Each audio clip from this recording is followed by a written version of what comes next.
wabarakatuh. Asyhadu an la ilaha illallah wa asyhadu anna Muhammadar Rasulullah. Segala puji bagi Allah Subhanahu wa taala karena berkat rahmat, taufik dan hidayahnya sampai detik ini kita masih dihidupkan setelah tadi malam sejenak dimatikan. Fabi ayyi ala'i rabbikuma tukadziban. Salam dan salawat semoga tetap tercurah kepada Nabi besar kita Nabi Muhammad sallallahu alaihi wasallam. Sahabat surga dimanapun berada, kembali lagi bersama saya Fitri Ningsi Amalo dalam acara Mimbar Agama Islam. Sentuh hati dalam siar mampu berbagi untuk sesama. Dan alhamdulillah meskipun dalam masa pandemi ini saya doakan mudah-mudahan teman-teman yang sakit di rumah maupun yang mengalami kesulitan, mudah-mudahan Allah di Jumat Mubarak ini Allah angkat kesulitan-kesulitannya dan segera diberikan kemudahan. Amin, amin ya rabbal alamin. Alhamdulillah pada hari ini saya tidak sendiri. Saya bersama Ustadz Arafiq Syaif SPD MPD. Assalamualaikum Ustadz. Waalaikumsalam warahmatullahi wabarakatuh. Ya, sehat ya Ustadz ya? Alhamdulillah. Alhamdulillah sehat ya. Dan hari ini kita akan sama-sama berbincang dan juga belajar mengenai bagaimana meneladani Nabi Ibrahim alaihissalam. Kepada Ustadz disilahkan. Oke, terima kasih Kak Fitri. Ya. Bismillahirrahmanirrahim. Assalamualaikum warahmatullahi wabarakatuh. Waalaikumsalam warahmatullahi wabarakatuh. Alhamdulillah. Alhamdulillahilladzi ja'alana min ummatin khairil anam. Khairu ummatin ukhrijat linnas. Ya'muruna bil ma'rufi wa yanhauna 'anil munkari wa yu'minuna billah. Asyhadu an la ilaha illallah wahdahu la syarika lah wa asyhadu anna Muhammadan abduhu wa rasuluh. Allahumma shalli wa sallim ala sayyidina Muhammad wa ala ali sayyidina Muhammad. Pemirsa TVRI yang dimuliakan Allah Subhanahu wa taala. Puji syukur kita kehadirat Allah Subhanahu wa taala atas nikmat dan karunia-Nya sehingga pada kesempatan pada sore hari ini kita dipertemukan oleh Allah Subhanahu wa taala. Salawat dan salam keharibaan buah jantung hati kita, pemimpin dan pemberi syafaat umat, baginda Rasul Muhammad sallallahu alaihi wasallam. Allahumma shalli ala Muhammad wa ala ali Muhammad. Pemirsa TVRI yang dimuliakan Allah Subhanahu wa taala. Pada kesempatan kali ini kita sedikit akan berbicara tentang bagaimana kehidupan Nabiullah Ibrahim alaihissalatu wassalam. Di dalam Al-Qur'anul Karim Allah Subhanahu wa taala menceritakan kepada kita tentang kehidupan orang-orang di masa lalu. Ada di mana Allah Subhanahu wa taala menceritakan kepada kita tentang Fir'aun. Allah pun menceritakan kepada kita tentang Haman, tentang Qarun. Dengan harapan supaya kita umat di akhir zaman ini kita bisa ambil pelajaran. Kalau ketika Allah Subhanahu wa taala menitipkan kepada kita sebuah kedudukan menjadi seorang pemimpin, maka jangan sampai kita menjadi sombong seperti Fir'aun. Ketika Allah Subhanahu wa taala memberikan kita harta benda, jangan sampai kita pelit seperti Qarun. Begitupun sebaliknya di dalam Al-Qur'an juga Allah Subhanahu wa taala menceritakan kepada kita tentang para nabi, para rasul, orang-orang soleh sebelum kita. Dengan harapan supaya orang-orang soleh ini bisa menjadi suri toladan dalam kehidupan kita. Oleh karenanya itu pada kesempatan yang mulia ini pada sore hari ini kita sedikit berbicara tentang Nabiullah Ibrahim alaihissalatu wassalam dengan harapan semoga kita bisa mengambil suri toladan dari kehidupan Nabiullah Ibrahim. Pemirsa TVRI yang dimanapun berada, semoga selalu dalam lindungan Allah Subhanahu wa taala. Amin, amin ya rabbal alamin. Nabiullah Ibrahim itu seringkali dijuluki dengan Khalilullah, kekasihnya Allah Subhanahu wa taala. Kenapa sering dijuluki dengan Khalilullah? Karena ketaatannya kepada Allah Subhanahu wa taala, kesolihannya, keikhlasannya beliau dalam taatnya kepada Allah.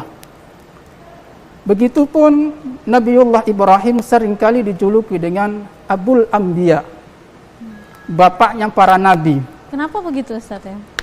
Ya karena memang nabi-nabi setelah Nabiullah Ibrahim itu kebanyakan mereka adalah zuriatnya Nabiullah Ibrahim. Ya, nisab keturunannya ya Ustaz? Iya, anak keturunan dari Nabiullah Ibrahim. Mulai dari Ishak, Yakub, Yusuf, Harun, Musa, Daud, sampai kepada Nabiullah Isa alaihissalam. Begitupun dari Rasul sallallahu alaihi wasallam, Nabi kita yang mulia, juga merupakan keturunan dari Nabiullah Ibrahim alaihissalam dari keturunan Ismail. Bahkan di dalam Al-Quran, saking hebatnya Nabi Ibrahim ini, orang-orang Yahudi mengklaim bahwa Ibrahim itu adalah miliknya orang Yahudi. Begitupun orang Nasrani mengklaim bahwa Ibrahim itu adalah miliknya orang Nasrani. Maka Allah Subhanahu wa taala membantah klaim mereka dengan berfirman bahwa Ibrahim itu wa ma kana Ibrahimu Yahudiyyan wala Nasraniyan. Bahwa Ibrahim itu bukanlah orang Yahudi wala Nasraniyan, dan juga bukan orang Nasrani. Walakin kana hanifan muslimah, akan tetapi Ibrahim itu adalah hanifan, orang yang lurus, muslimah, dan orang yang menyerahkan diri kepada Allah Subhanahu wa taala, seorang muslim. Wa ma kana minal musyrikin, dan Ibrahim juga bukanlah orang-orang yang menyekutukan Allah Subhanahu wa taala. Jadi Kak Fitri dan teman-teman pemirsa TVRI, Ibrahim ini orang yang sangat luar biasa. Kalau kita melihat di dalam Al-Qur'anul Karim, itu Allah Subhanahu wa taala berfirman kepada Rasul Muhammad sallallahu alaihi wasallam, "Faqad kanat lakum uswatun hasanatun fi Ibrahim walladzina ma'ah." Sungguh sudah ada suri teladan yang baik bagimu, ada pada diri Nabiullah Ibrahim dan orang-orang yang menyertai Ibrahim.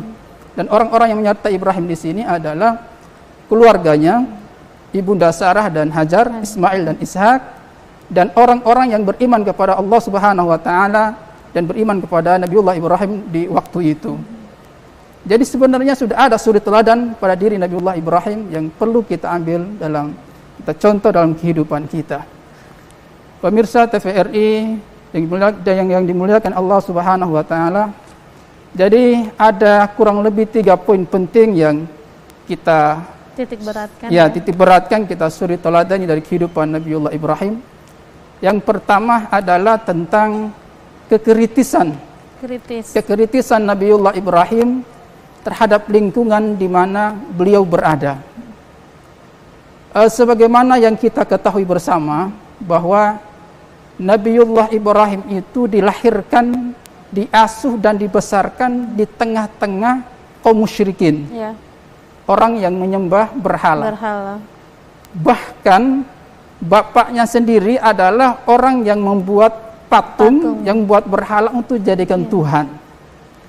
Tapi yang luar biasa dari Nabiullah Ibrahim itu adalah walaupun dalam kondisi hidup besar, dalam kondisi dalam lingkungan dalam lingkungan musyrikin seperti itu, tapi beliau tidak terpengaruh. Itu hebatnya. Bahkan disinilah muncul kekritisan Nabiullah Ibrahim. Di dalam Al-Quran, Allah Subhanahu wa taala memerintahkan kepada Rasul Muhammad sallallahu alaihi wasallam agar diceritakan kepada kita. Allah Subhanahu wa taala berfirman, "Wadhkur fil kitabi Ibrahim, innahu kana siddiqan nabiyya. Idh qala li abihi ya abati lima ta'budu ma la yasma'u wa la yubsiru wa la yughni anka syai'a." Ini agak menarik, ya. Jadi Allah Subhanahu wa taala sampaikan kepada Rasul untuk diceritakan kepada kita. Wadhkur fil kitabi Ibrahim. Ceritakan kepada mereka ya Muhammad tentang Ibrahim yang ceritanya ada dalam Al-Qur'an. Innahu kana siddiqan nabiyya. Jadi sesungguhnya Nabiullah Ibrahim itu adalah orang yang siddiq. Nabiyah, dan juga seorang nabi. Nah, menariknya lanjutan ayat ini, idz qala li abi. Suatu ketika Nabiullah Ibrahim ini menyampaikan kepada ayahnya. Disinilah Allah menceritakan tentang kekritisan Nabiullah Ibrahim.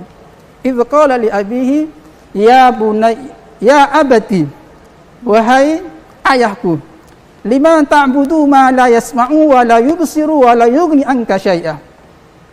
Ayah, kenapa engkau menyembah kepada sesuatu yang tidak dapat mendengar, menyembah kepada sesuatu yang tidak dapat melihat, wa la yughni anka syai'a, bahkan kau menyembah kepada sesuatu yang tidak dapat memberikan engkau sesuatu apapun, tidak memberikan kemudaratan, tidak memberikan kemaslahatan.